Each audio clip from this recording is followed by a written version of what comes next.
우리는 구원받은 하나님의 자녀임에도 불구하고 날마다 실수하고 그래서 넘어지고 또 넘어지는 그런 인생을 살아갑니다. 모든 사람이 죄인이고 부족한 존재다라는 이야기인 거죠. 그래서 저와 여러분들에게 하나님의 은혜가 필요하다는 사실을 믿으시기를 바랍니다. 아버지였던 이삭은 하나님의 뜻이 무엇인지 명확하게 알았음에도 불구하고 하나님의 뜻을 거부하는 죄와 실수를 범하게 됩니다. 하나님께서 이삭과 리브가의 가정에 쌍둥이 형제를 선물로 주셨어요. 그게 바로 에서와 야곱입니다.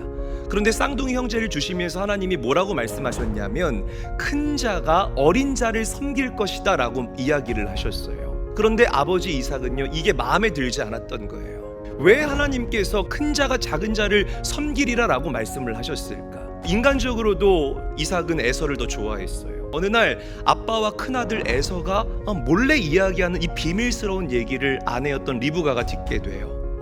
하나님의 뜻은 야곱에게 있는데 에서를 축복하려고 하네. 이게 하나님의 뜻이 아닌데 어떡하지? 고민을 하던 리브가가요, 결국에는 하나님의 뜻을 따르겠다라고 결심을 하고 결정을 하게 됩니다. 그런데 남편을 막아야겠다라는 이 마음 때문에 리브가 역시 남편을 속이고 기만한다라는 거예요. 우리가 하나님의 뜻을 이 땅에서 이루어내는 기가 막힌 인생을 살아가기 위해서는 하나님의 방법, 하나님의 성품에 맞게 이 땅에서 살아가야 할 줄로 믿으시기를 바랍니다. 야곱도 실수하죠. 어머니 리브가의 말대로 눈이 침침했던 아버지를 속이고 기만하게 됩니다. 에서도 실수합니다. 팥죽 한 그릇에 그 장자의 명분을 다 팔아치워버린다라는 거죠. 육의 생각으로는 절대로 하나님을 기쁘시게 할 수가 없습니다. 여러분, 성경은 이처럼 온통 실수하는 인간들의 모습을 저와 여러분들에게 보여줍니다. 우리는 실수투성이인 우리를 용서하시고 용납하시고 그래도 다시 사용하기를 원하시는 하나님의 은혜를 깨달아야 할 줄로 믿습니다. 하나님은 실수했던 그 이삭과 리브가를 포기하지 않으셨고 또 거짓말로 아버지를 속였던 그 야곱을 하나님께서는 계속해서 축복하기를 원하셨습니다. 하나님은요, 알고 계세요. 여러분들의 연약함 알고 계십니다. 부족한 저와 여러분들을 구원하기 위해서 이 땅에 예수 그리스도를 보내주셨고 우리가 아직 죄인이었을 때에 여러분들을 먼저 사랑하신 그 하나님의 사랑이 너무나 크고 놀라워서 그 아들 예수 그리스도를 십자가에서 죽게 하시고 다시 부활하게 하신 줄로 믿습니다. 예수 그리스도의 십자가 사랑으로 용서받지 못할 죄가 없습니다. 하나님의 그 놀라우신 사랑으로 변화되지 못할 사람 없다라는 사실을 믿으시기를 바랍니다. 주님께서는 자격 없지만 실수투성이이지만 죄가 많지만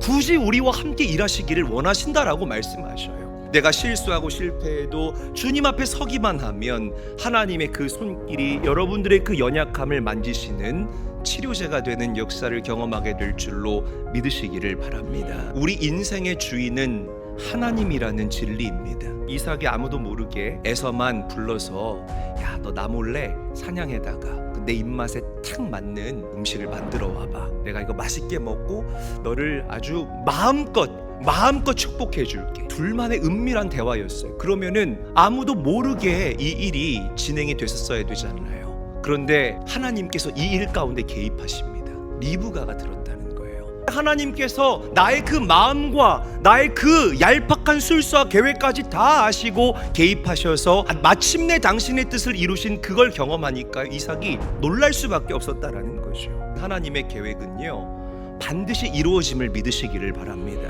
하나님의 계획은 사람의 얄팍한 술수에 의해서 좌우지되는 그 정도의 무게가 아니라는 거죠. 여러분들을 구원하신 하나님의 계획 이루어진 줄로 믿으시기를 바라요. 그리고 이제는 그 예수 그리스도가 영으로 성령으로 여러분들 안에 아예 내주하고 계시면서 세상 끝날까지 내가 너희와 함께 하시겠다라고 성경은 저와 여러분들에게 하나님의 계획을 말씀하고 계십니다. 이 계획은 지금도 여러분들의 삶 가운데에서 아름답게 이루어지고 있는 중이라는 사실을 믿습니다. 하나님이 부모를 통해서 그 자녀를 축복한다는 거죠. 아버지 이삭이 야곱을 축복하죠. 아버지 이삭은요, 실수투성이, 부족한 사람, 모자람이 있는 사람의 모습을 우리에게 보여줍니다.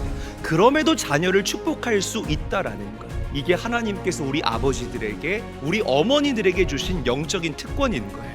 부족해도 내가 아버지이기 때문에, 어머니이기 때문에 자녀를 축복할 수 있는 것. 이게 하나님께서 가정에 세워주신 질서이고 이 땅에 세워주신 영적인 법칙이라는 사실을 믿으시기를 바랍니다.